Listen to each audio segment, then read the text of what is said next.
September, October, November, December, just 4টা মাস। এই 4টা মাসের মধ্যে আমাদের সবার পাওয়া না পাওয়া, ভালোবাসা আর হারিয়ে ফেলার কি সব সমীকরণ লুকিয়ে আছে। এই 4টা মাস জীবনে সব নিয়ে আসে, বছর ঘুরতেই আবার টুক করে সব নিয়ে পালিয়ে যায়। এই সব মাসগুলোতে শুরু হওয়া গল্পগুলো এই সব মাসগুলোতেই শেষ হয়। আমাদের জীবনের পাওয়া আর হারানোর সঙ্গে শীত আসি আসি এই সময়টা আর শীতের একটা অদ্ভুত যোগাযোগ আছে। কি ভয়ানক বিষণ্ণ সুন্দর 4টা মাস। আসসালামু আলাইকুম, আমি মৃদুলা। আজকে নতুন একটি ভিডিও নিয়ে আপনাদের সামনে হাজির হলাম। এতগুলো বছর পর স্কুল জীবন যেখানে পার করেছি ঠিক সেই জায়গায় উপস্থিত হয়েছি। পুরনো অনেক স্মৃতি মনে পড়ে গেল এই জায়গায় এসে। আজকের দিনটা ছুটির দিন ছিল, সেই জন্য স্টুডেন্ট কেউ ছিল না। তারপরেও আমি আমার রুম দেখতে চলে গিয়েছিলাম। স্কুলের পুরো ভিডিও আমি আরেকটি ভিডিওতে আপনাদের সাথে শেয়ার করবো ইনশাআল্লাহ। তারপরে বোনকে নিয়ে চলে গেছিলাম গার্ডেনে। সেখানকার পেয়ারা মাখানা খেতে খেতে অনেকক্ষণ গল্প করছিলাম। এই দিনের আবহাওয়াটা বেশ সুন্দর ছিল।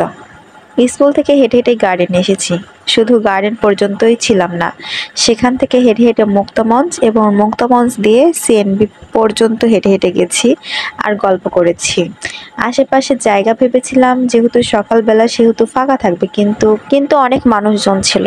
তারপরে যখন গার্ডেন থেকে মুক্তমঞ্চের দিকে যাচ্ছিলাম তখন হুট করে রোদ উঠে যায়। আবহাওয়া সুন্দর ছিল, কিন্তু হুট করে রোদ উঠে যাওয়াতে আবহাওয়ার পরিবর্তনের জন্য প্রচুর গরম লাগতে শুরু করে দেয়। তারপরেও আমরা হাঁটতে হাঁটতে যাচ্ছিলাম আর এত পরিমাণে রোদের তাপ ছিল, বিশ্বাস করেন গা হাত পুড়ে যাচ্ছিল। কারা হেঁটে হেঁটে পুরো রাজশাহী শহরের গার্ডেন থেকে শুরু করে সিএনবি পর্যন্ত বা টিবাদ পর্যন্ত হেঁটে হেঁটে ঘুরেছেন আমাকে অবশ্যই জানাবেন। আমি জানি রাজশাহীর অধিকাংশ ছেলে মেয়ে যারা আছে তারা এভাবেই ঘুরে। গার্ডেনে যদি কেউ একবার যেতে পারে তাহলে গার্ডেন থেকে শুরু করে সিএনবি অথবা টিবাদ পর্যন্ত যাবেই। মুক্তমঞ্চ যেতে যেতেই দেখলাম সাইডে প্রচুর পানি জমে গেছে এবং পানিগুলো প্রচন্ড নোংরা। মুক্তমঞ্চ পর্যন্ত আসার পরে অনেক গলা শুকিয়ে গেছিল। এই জন্য আমরা দুই বোন মিলে আখের রস খেলাম এবং আখের রস আমার প্রচুর ভালো লাগে।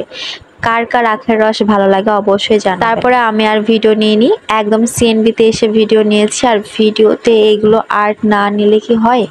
আপনি ফার্স্ট আর্টটা দেখেছিলেন অবশ্যই। সেখানে মেসেঞ্জারের একটা ছবি আঁকিয়েছে, যেখানে আমরা আন্দোলনের সময় যেরকম একসাথে হওয়ার জন্য মেসেঞ্জারে মেসেজ দিয়েছি সেটাই তুলে ধরা হয়েছে। আর এটা আমার প্রচুর ভালো লেগেছে। এতগুলো আর্টের মধ্যে ওটা ছিল একদম ইউনিক আর প্রতিটা আর্টই প্রচুর সুন্দর ছিল। আপনারা কারা এই আঁকানোতে পার্টিসিপেট করেছেন অবশ্যই জানাবেন। আমিও কিন্তু পার্টিসিপেট করেছি, তবে সিএনবিতে পার্টিসিপেট করা হয়নি, অন্য জায়গায় করেছি। আজকের ভিডিওটা এই পর্যন্তই। আশা করি আপনাদের কাছে আজকের ভিডিওটা অনেক ভালো লেগেছে। ভালো লাগলে অবশ্যই লাইক, কমেন্ট এবং শেয়ার করে পাশে থাকবেন। ধন্যবাদ সবাইকে। আল্লাহ হাফেজ।